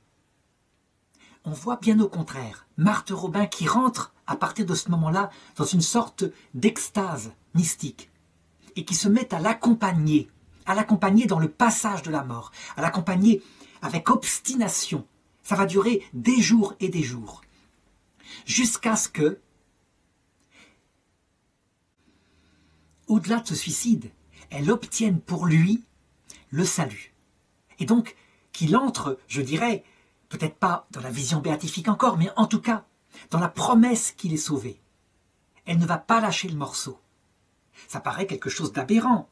Le dogme catholique dit que, aussitôt après la mort, un homme qui est en état de péché mortel est aussitôt conduit en enfer. On dirait que là, elle a forcé la théologie, qu'elle a forcé le ciel. Et donc, certains vont commencer à tiquer en disant, manifestement, ça ne correspond pas à la dogmatique catholique, ça ne peut pas être valable. En fait, cette chose-là, qu'elle va répéter sans arrêt au cours de sa vie de nombreuses fois, et je vais donner des récits un petit peu après, va être sans doute le basculement théologique qui va permettre tout d'un coup de comprendre l'harmonie de la théologie catholique. Au même moment, je dirais en Pologne, une autre petite sainte appelée Sainte Faustine raconte la même chose et elle dit dans un texte très profond « J'accompagne souvent les âmes agonisantes. À l'extérieur, tout semble fini, il n'y a plus rien, plus un seul signe de vie. Mais à l'intérieur, c'est tout à fait différent. » Et elle continue au numéro 1697 de son petit journal. « L'âme est éclairée par un puissant rayon de la grâce suprême et se tourne vers Dieu avec une telle puissance d'amour qu'en un instant elle reçoit de Dieu le pardon de ses fautes et de leur punition. Elle ne nous donne à l'extérieur aucun signe de repentir ou de contrition, car elle ne réagit plus aux choses extérieures. Oh, que la miséricorde de Dieu est insondable. Mais horreur, dit-elle, encore, il y a des âmes qui volontairement et consciemment rejettent cette grâce et la dédaignent. C'est déjà le moment même de l'agonie, mais Dieu, dans sa miséricorde, donne à l'âme dans son fort intérieur ce moment de clarté. Et si l'âme le veut, elle a la possibilité de revenir à Dieu. Et elle commente au numéro 1452. Après ces paroles, j'eus une plus profonde compréhension de la miséricorde divine. Seule l'âme qui le voudra elle-même sera damnée, car Dieu ne condamne personne. Alors évidemment, devant de tels écrits, le cardinal Ottaviani, qui est le préfet de la congrégation de la foi du pape Jean XXIII, fera mettre à l'index les livres de Sainte Faustine, parce qu'en effet, on a l'impression que tout le monde ira au paradis. C'est évident, si Dieu ne damne personne, tout le monde choisira le jardin de lumière, personne ne choisira le four de feu. En réalité, c'est tout qui doit être repensé. Le pape Jean-Paul II sortira la future Sainte Faustine de l'index où l'avait placé le cardinal Ottaviani et en fera une sainte de l'Église catholique. Les évêques polonais veulent en faire un docteur de l'Église. Et je vais expliquer maintenant comment Marthe Robin, à la même époque, va presque plus loin. Il y avait pourtant la vénérable sœur Benigna Consolata dont j'avais parlé et qui, elle, disait aussi de la même façon, sans connaître Sainte Faustine, la personne à l'heure de la mort, personne ne peut savoir ce qui se passe en ce moment entre l'âme et Dieu. Je peux donner un tel jet de lumière, dit Dieu, qu'il est capable de susciter une lumière si intense que l'âme passe du fond de l'iniquité à l'étreinte de ma miséricorde. Je disais que Marthe Robin va plus loin parce que elle ne parle pas seulement d'un moment de lumière, mais elle dit que la mort elle-même ne doit pas être prise comme un instant. Elle peut durer plusieurs jours, voire encore plus. Et dans ce moment-là, elle peut être, je dirais, accompagnée par la venue du Christ, par la venue des saints du ciel qui la tournent vers Dieu. Ainsi, ce n'est pas seulement une lumière de la grâce, comme le disait Sainte Faustine, c'est carrément l'apparition du Christ, ou même d'elle-même, Marthe Robin, qui accompagne son frère dans le passage de la mort pour ne pas qu'il aille en enfer.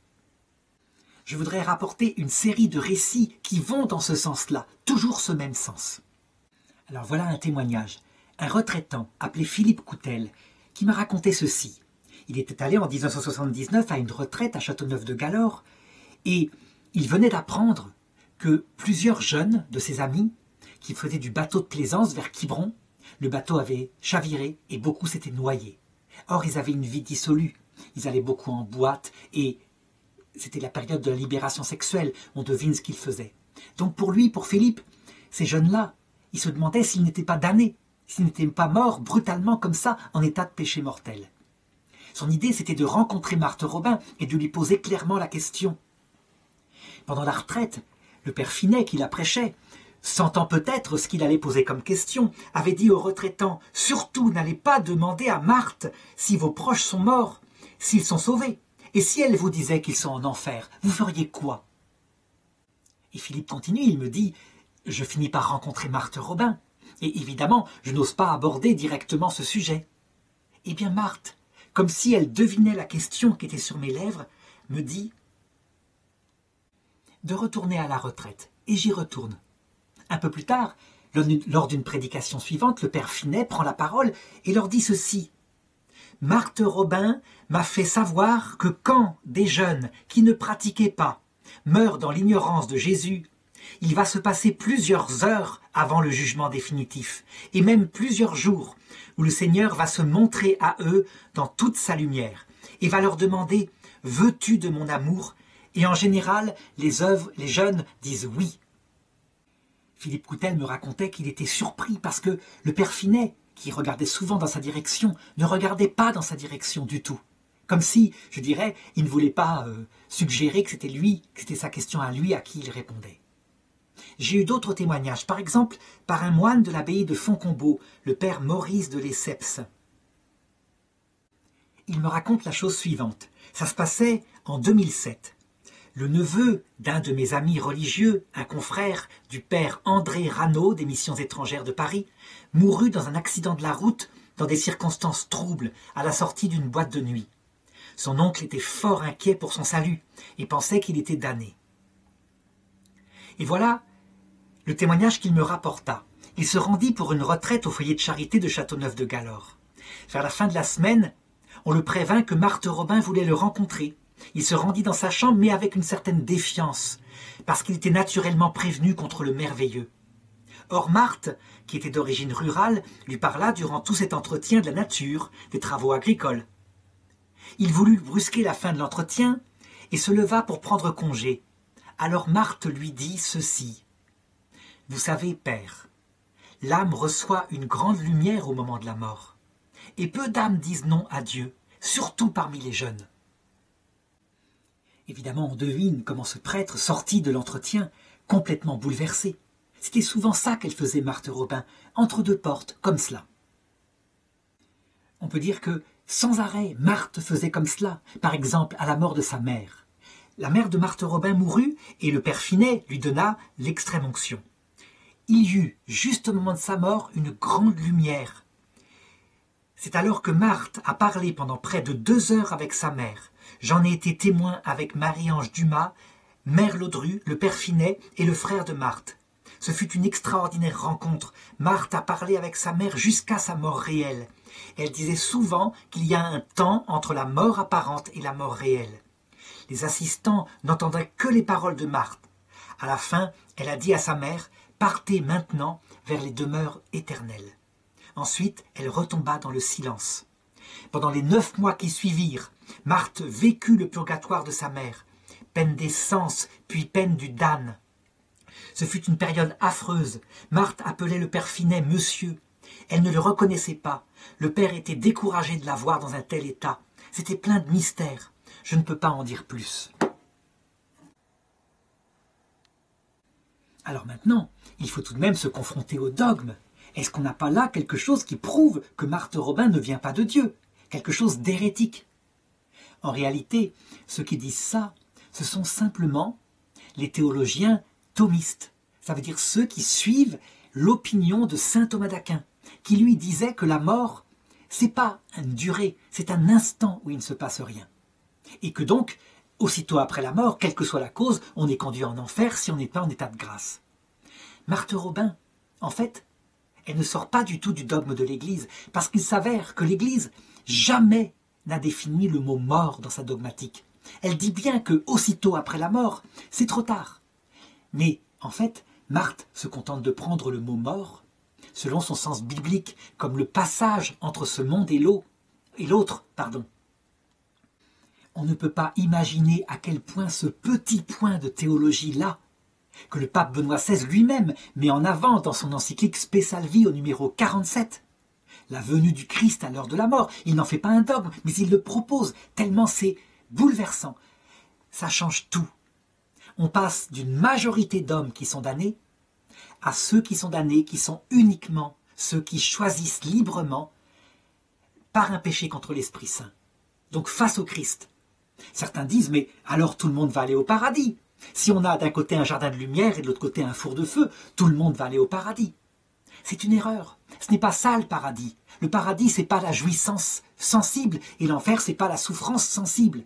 Le paradis, fondamentalement, disait saint Augustin, c'est l'amour de Dieu poussé jusqu'au mépris de soi, l'oubli total de soi. L'amour de Dieu et du prochain. Il y a donc des inconvénients au paradis pour l'orgueilleux. Et lorsqu'il voit le Christ, avec cette humilité totale, cet amour total, eh bien, il est tenté de choisir l'enfer. Qui est quoi l'enfer? C'est l'amour de soi, la liberté, poussée jusqu'au mépris de Dieu et du prochain. Évidemment, il y a en enfer des avantages, on fait ce qu'on veut. Et Dieu ne punit pas, il nous rend notre propre corps, il nous donne des biens comme on en désire. Le problème, c'est qu'on perd deux choses, la vision de Dieu et on n'a pas de prochain, puisqu'on n'est qu'égoïsme. Donc c'est l'enfer tel que le décrit la Bible, mais un enfer dont l'essence, c'est pas les souffrances, l'essence c'est la liberté orgueilleuse choisie par les damnés. Certains ont répondu, mais alors, il suffit de pécher toute sa vie, et puis après on choisit le Christ et on va au paradis. Non, toute la prédication de Marthe Robin, tout ce qu'elle a montré, y compris pour son frère Henri, pour sa mère, c'est que tout ce qu'on a commis comme péché, quand on se repent à l'heure de la mort, eh bien, on le paye, goutte après goutte, mais volontairement, par amour, parce qu'on est vraiment converti au purgatoire. Le purgatoire, beaucoup de textes en parlent, et beaucoup de saints de l'ancien temps l'ont confondu avec l'enfer. Par exemple, le pape Benoît XVI, dans Spe Salvi 44, montre que le riche, dans la parabole de Lazare, celui qui ne s'occupait pas de ce pauvre Lazare, et qui meurt, et qui se retrouve dans un lieu de souffrance, et qui supplie que Abraham envoie Lazare auprès de ses frères pour qu'il soit sauvé et qu'il n'aille pas dans ce lieu de souffrance, eh bien Lazare, très probablement, il n'est pas en enfer. C'est un homme repentant, c'est un homme qui pense à ses frères. Il n'a pas l'attitude d'âme de ceux qui sont en enfer, qui voudraient que tout le monde se damne, parce qu'on veut montrer à Dieu qu'il a tort avec son histoire de paradis fondé sur l'humilité et l'amour. Rien à voir avec l'attitude du riche, il est au purgatoire. Ça change tout, et ça change tout dans la justice de Dieu. Sans, je dirais, sans bannir cette justice de Dieu. Sauf que la personne qui est au purgatoire, elle y est par amour, elle y est volontairement. Comme le disait sainte Catherine de Gênes, on est dans la tradition de l'Église, mais tout prend sens grâce à cette vision très concrète de Marthe Robin et cette explication très spirituelle donnée par sainte Faustine et sœur Consolata. En 1927, Marthe est de plus en plus dans ce rapport mystique avec le ciel. Elle est aussi très attaquée par le démon, de plus en plus. Elle le voit, il lui apparaît, il est nu. Et elle dit à un moment donné, « Si vous saviez comme il est beau ». C'est une chose qui encore va faire tiquer du côté de la théologie classique, scolastique. Certains diront, mais il n'est pas beau, il est la laideur même. En fait, Marthe Robin va montrer qu'en fait, beaucoup d'âmes se damnent parce que l'enfer, c'est beau. C'est la liberté totale des orgueilleux. On le choisit parce qu'on y trouve un bien quand on est orgueilleux.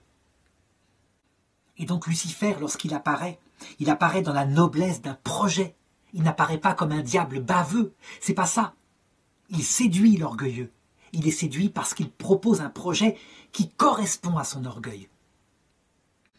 Parallèlement, en même temps qu'elle a des grâces mystiques intenses, elle verra sainte Thérèse de l'Enfant Jésus chasser le démon, par exemple. Eh bien, elle vit une nuit de l'esprit profonde. Et je crois que c'est nécessaire. Elle la vit très tôt dans sa vie. Nous sommes toujours dans les années 28, etc. Donc elle a à peu près 26 ans. Cette formation spirituelle explique la maturation de son âme. Elle dit par exemple à Madame de la Tour qui vient la visiter, « La vie n'est pour moi qu'un noir cauchemar, et pour celui qui souffre c'est pareil. Que vous dire de moi et sur moi? Vie toujours pareille, grise, monotone, apportant bien plus de tristesse que de joie. Mais je crois que rien ne m'atteint maintenant. Je vois bien que je suis destiné à boire tous les calices amers à longs traits. » Certains ont critiqué ce passage en disant « Mais elle paraît plutôt dans une sorte de dépression, de tristesse. Il n'y a pas une offrande volontaire. » Il se trompe. Elle vit la nuit de l'esprit et elle a exactement la même attitude que le Christ à la croix. mon Dieu, pourquoi m'as-tu abandonné? Non pas ma volonté, mais ta volonté. » Et elle passe de l'un à l'autre. Il n'y a rien de différent avec ce que décrit l'Évangile sur Jésus-Christ. Certains, malgré tout, toujours pour nier la sainteté de Marthe Robin, parce qu'elle sort de la théologie thomiste, ont voulu la comparer avec sainte Thérèse de l'Enfant Jésus qui disait « La souffrance devint mon attrait, elle avait des charmes qui me ravissaient sans les bien connaître. Je sentais le désir de n'aimer que le bon Dieu, de ne trouver de joie qu'en lui. » On oublie que sainte Thérèse de l'Enfant Jésus, elle a d'autres moments où elle parle autrement, où elle dit par exemple « Je comprends ceux qui se tuent, tellement je souffre. » Ça veut dire qu'en fait, dans la nuit de l'esprit, l'âme passe de la joie parce qu'elle sait que c'est pour Dieu, à la plus grande détresse parce que Dieu se cache complètement. Et c'est normal. Devant les visites qui s'augmentent, qui viennent de plus en plus nombreuses, eh bien, il va y avoir aussi des doutes qui vont prendre certains, dont le fameux père Capucin dont j'avais parlé tout à l'heure. À un moment donné, il se demande si Marthe Robin, dans sa simplicité, ne se prend pas déjà pour quelqu'un qui est une grande mystique. Et donc, il demandera conseil à un évêque qui lui dira, parce qu'il sait discerner, eh bien, qu'il faut la tester pour voir si elle est vaniteuse ou pas. Et donc, il lui propose de prendre des photos d'elle. Il y a 2 photos qui sont prises. Une où elle est comme ça dans son lit, décoiffée, affreuse, et l'autre où elle est jolie, avec un voile de dentelle sur la tête. Il lui demande de choisir celle qui lui plaira. Elle choisit bien évidemment la photo où elle a le voile de dentelle. Eh bien, rien que ça va le troubler, et il ne viendra plus la voir.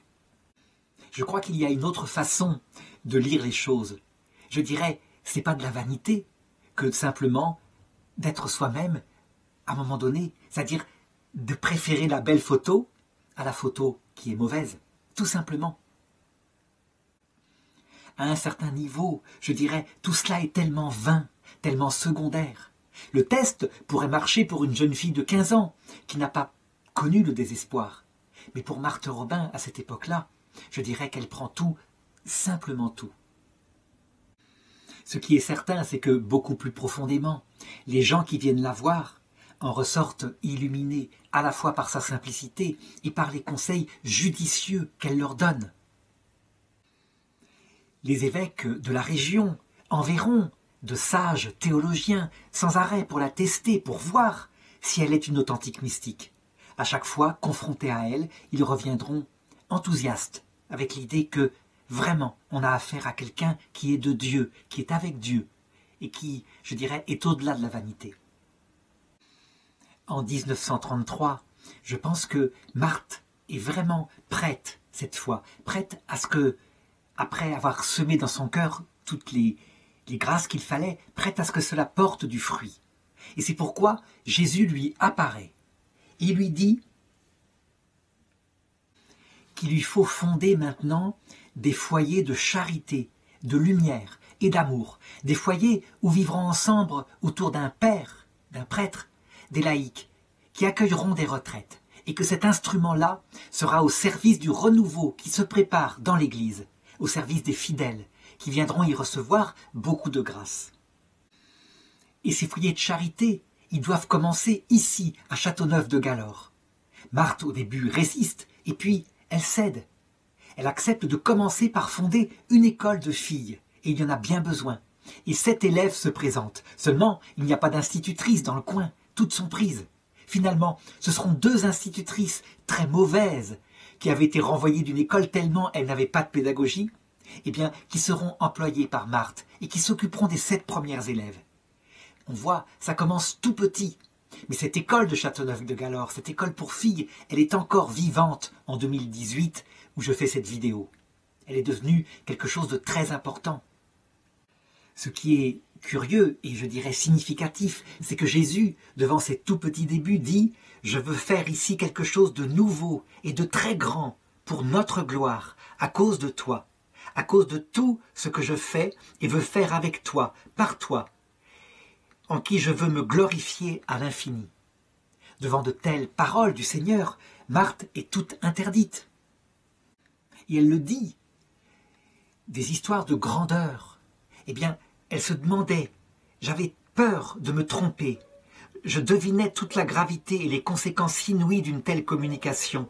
Et ce que je n'arrivais pas du tout à comprendre, c'était la participation directe qui m'était imposée dans tout cela. Mais je n'avais pas à discuter les ordres de Dieu, je n'avais plus qu'à m'incliner et obéir, puisque je devais faire part tout de suite de ce qui m'avait été dit. Quel martyre et quel supplice était le mien! Je suffoquais d'angoisse à la seule pensée de ce que j'avais à dire, tellement je redoutais de parler. Mais le Seigneur ayant insisté avec une telle autorité cette fois, je ne pouvais attendre davantage. Et Marthe continue de raconter ces apparitions du Seigneur. À ce moment, Jésus ouvrit les bras en un geste glorieux de bénédiction et d'amour, les yeux baissés sur la terre qu'il couvrait majestueusement de son ombre, en la considérant avec une tendresse et une complaisance ineffables. Après un moment de cette attitude, il me désigna l'endroit précis où il désirait son œuvre et qu'il fallait acquérir. Et c'est ainsi que Marthe en parle à l'abbé Faure, qui au début, je dirais, ne veut pas. Il se dit que c'est de la folie, et ses confrères aux alentours à qui il demande conseil disent la même chose. Pourtant, il va finir par le faire et acheter le château de Châteauneuf pour y commencer des travaux. L'œuvre est donc lancée, mais fondamentalement, il manque encore à cette œuvre un prêtre, quelqu'un qui soit moteur, quelqu'un qui puisse, je dirais, multiplier les grâces par son intelligence et sa prédication. Eh bien, sur le conseil d'une dame qui vient visiter Marthe, ce sera le père Finet qui sera désigné. Il n'est pas n'importe qui, il est le vice-recteur de l'enseignement catholique à Lyon. C'est quelqu'un qui a donc une place de choix, une grande importance dans la hiérarchie de l'Église. Une demoiselle, mademoiselle Blanc, qui est informée de ce grand projet de Marthe, eh bien, va aller trouver l'abbé Finet et va lui dire de porter à Marthe Robin, et à cette occasion de la visiter, de la rencontrer, un tableau de Marie médiatrice. C'est une visite qui de toute façon sera intéressante. Il s'agit d'une grande mystique et de surcroît stigmatisée. Comme l'abbé Finet aime beaucoup la Sainte Vierge, eh bien il accepte d'accomplir cette commission et donc il se rend à Châteauneuf-de-Galor. L'abbé Georges Finet a fait la Première Guerre mondiale comme artilleur. C'est quelqu'un qui a une grande culture théologique. C'est aussi quelqu'un d'extrêmement moderne, dans le sens profond du terme. Ça veut dire qu'il a nourri sa dévotion et sa piété à l'école de Saint-Louis-Marie Grignon de Montfort. Et il a développé un sens de Dieu non pas sévère, mais d'un Dieu bon, d'un Dieu miséricordieux. Évidemment, lorsqu'il arrive à Châteauneuf-de-Galor et qu'il rencontre Marthe Robin, il est certain que l'harmonie va se faire tout de suite. Il a en plus un tempérament extrêmement enjoué, qui prend la vie comme elle vient, qui ne se pose pas de soucis. Et donc, très exactement le 10 février 1936, eh bien, l'abbé Finet se rend à Châteauneuf-de-Galor avec le tableau. Il se rend d'abord au presbytère où il rencontre l'abbé Faure. Il veut déposer le tableau et puis rentrer chez lui comme cela. Mais l'abbé Faure, évidemment, le convainc de rencontrer tout de même Marthe Robin. L'abbé Faure lui a dit que Marthe veut que vous lui apportiez vous-même le tableau. Eh bien, l'entretien aura lieu l'après-midi et il va durer 3 heures. Et l'abbé Finet raconte: nous passerons 1 heure à parler de la Sainte Vierge. Moi qui faisais des conférences mariales, j'étais ébloui de sa manière de parler de la Sainte Vierge. Elle l'appelait sa maman chérie. Je supposais alors qu'elles se connaissaient bien toutes les deux. Ensuite, il y aura 1 heure sur le nouvel apostolat des laïcs. Elle m'a dit que l'Église allait totalement se rajeunir par l'apostolat du laïcat. Ce sera quelque chose de tout nouveau dans l'Église. Ça ne s'est encore jamais fait. Ce sera du laïcat consacré. Ce ne sera pas un ordre religieux. Enfin, durant la 3e heure, il parle de la Pentecôte d'amour. Le monde sera sauvé, lui dit Marthe, car le bon Dieu interviendra par la Sainte Vierge et le Saint-Esprit, afin de réaliser la prophétie d'Isaïe sur l'union des cœurs et l'unité des peuples.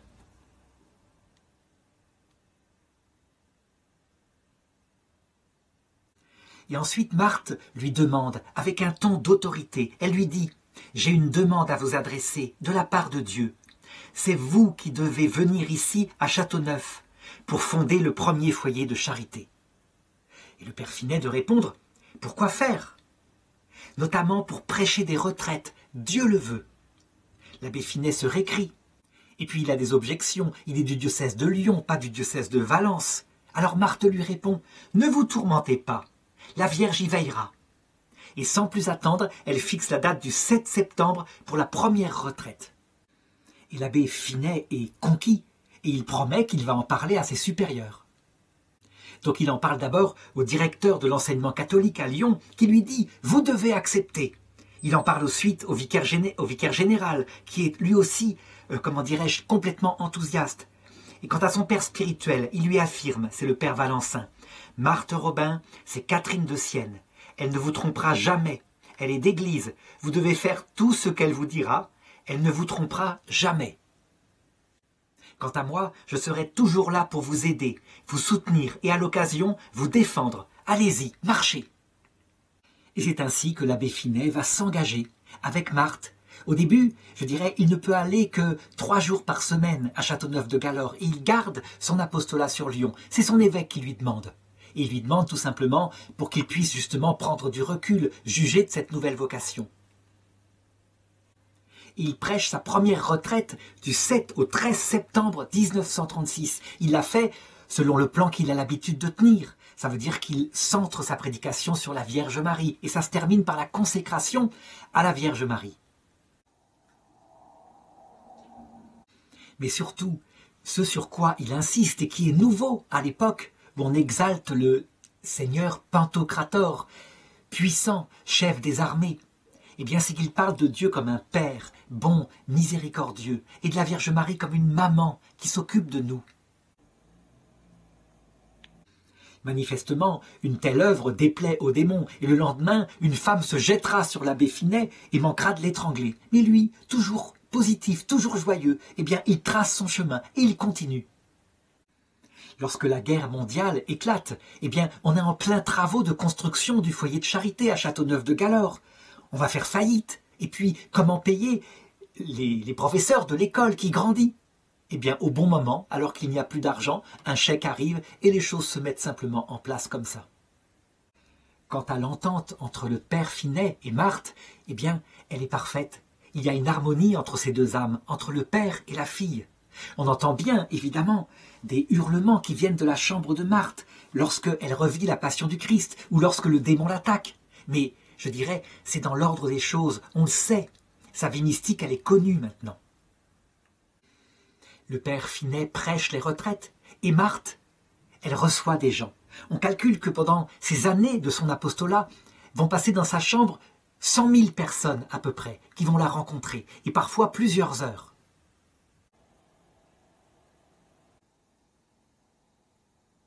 Cependant, devant l'afflux des visiteurs, eh bien, il faut protéger Marthe. Donc on lui bâtit une chambre qui est mieux faite, qui est plus discrète. Et on met aussi dans la maison en permanence des gardes-malades, des membres, je dirais, des foyers de charité, qui sont là pour veiller sur Marthe. C'est aussi dans cette période-là que certains médecins et certaines autorités d'église continuent d'envoyer pour étudier le cas de Marthe Robin. Des psychiatres sont délégués, certains vont conclure rapidement à l'hystérie. Et d'autres, en se penchant sur des discussions profondes avec Marthe Robin, constateront que s'il y a des symptômes extravagants qui pourraient ressembler extérieurement à l'hystérie, ça ne cadre pas, je l'ai dit, avec son équilibre profond, sa simplicité, sa joie de vivre, son amour d'autrui. Tout est équilibre, tout est amour de Dieu et du prochain chez Marthe Robin, tout est simplicité. Même la vanité ne peut pas l'atteindre parce qu'elle a connu le désespoir, comme je l'ai dit, et donc elle relativise tout cela. C'est vers cette période-là que de nombreux fondateurs de communautés nouvelles vont commencer à la visiter. C'est la grande période du Concile Vatican II, et on sait la crise terrible qui va suivre, à savoir que tout d'un coup, alors que ce concile est profondément catholique, profondément dans la ligne des autres conciles, il va se lever, en France en particulier, une interprétation fallacieuse du concile autour de la pensée de Mai 68 fondamentalement. Et donc, des vocations se mettent à quitter l'Église en quantité. C'est une véritable catastrophe, quelque chose d'imprévu. C'est comme si, ayant ouvert une fenêtre, eh bien, on se rend compte que le bâtiment ne tenait plus que par un petit peu de rouille et que tout s'écroule.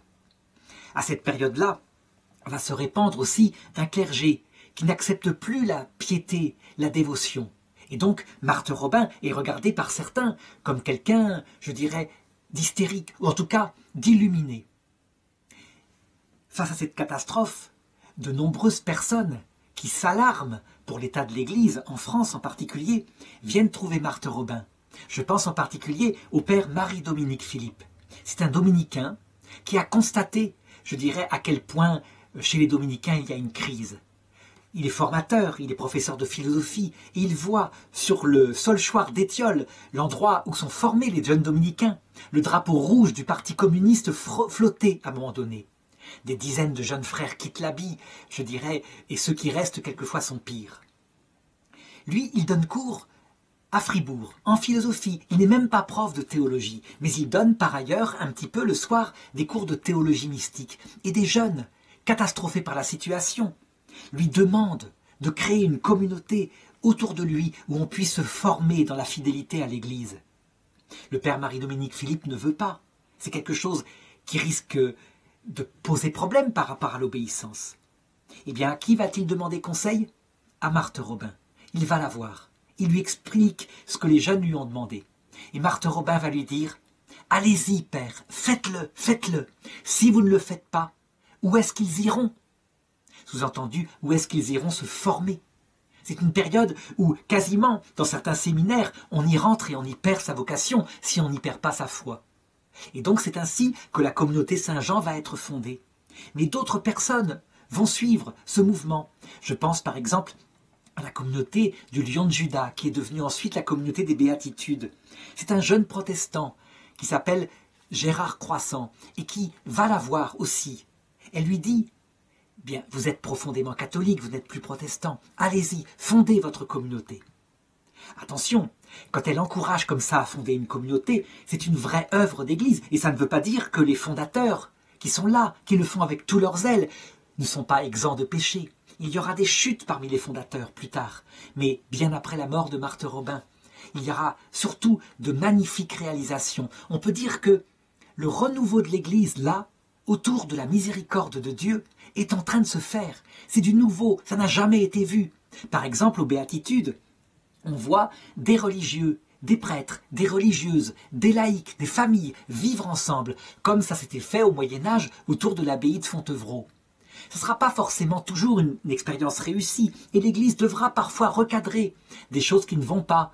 Mais, je dirais, jamais elle ne détruira cette œuvre-là, qui portera des fruits extraordinaires qui sont encore là.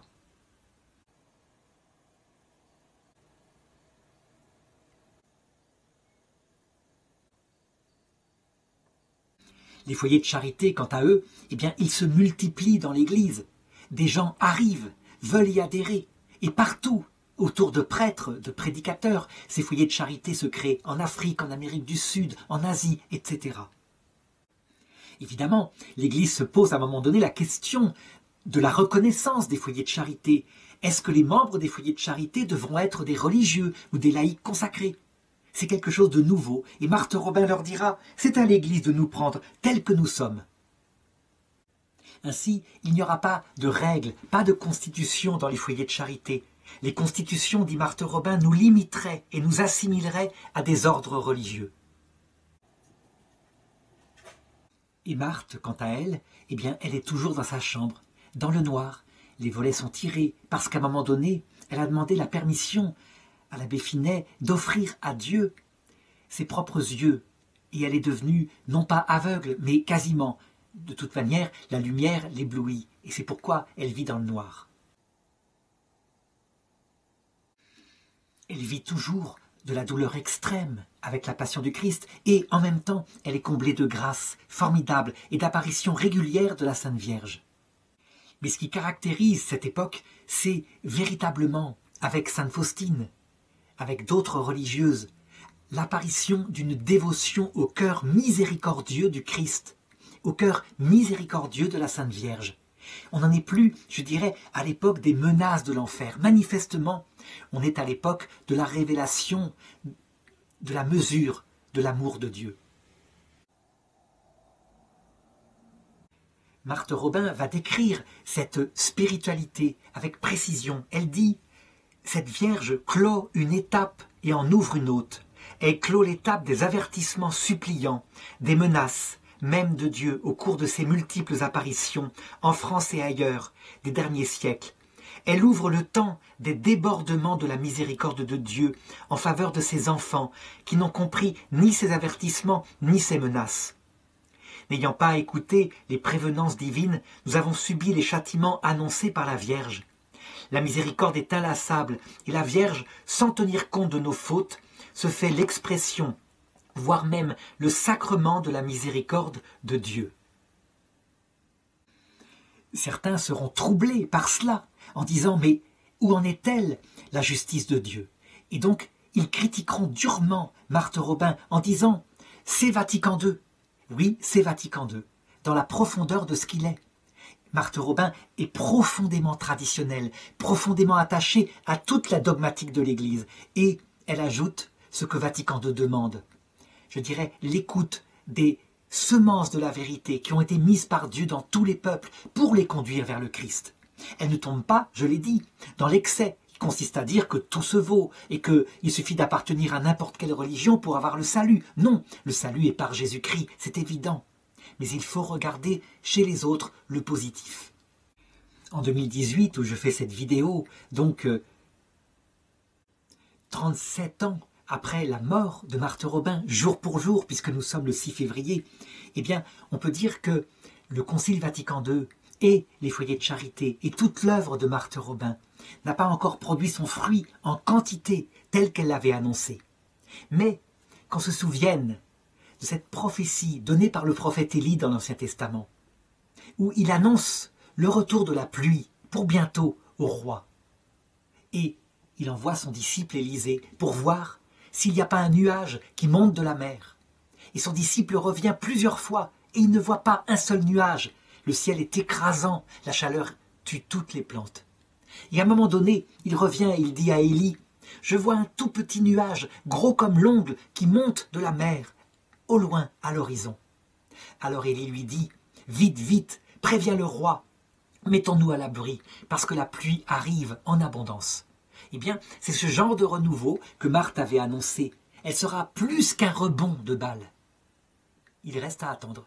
Ça dépend du seul Esprit Saint qui sait quand il faut le faire, à quel moment précis.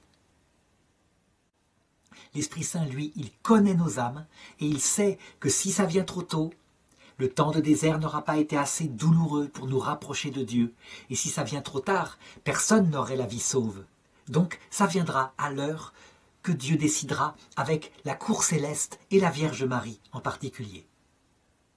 Quant à Marthe Robin, qui était sur terre une si puissante et efficace intercessrice, avec des conseils concrets qu'elle donnait à tous ceux qui venaient la voir, eh bien, elle est maintenant de l'autre côté, où elle n'a plus besoin d'une main pour se tenir et ne pas chuter.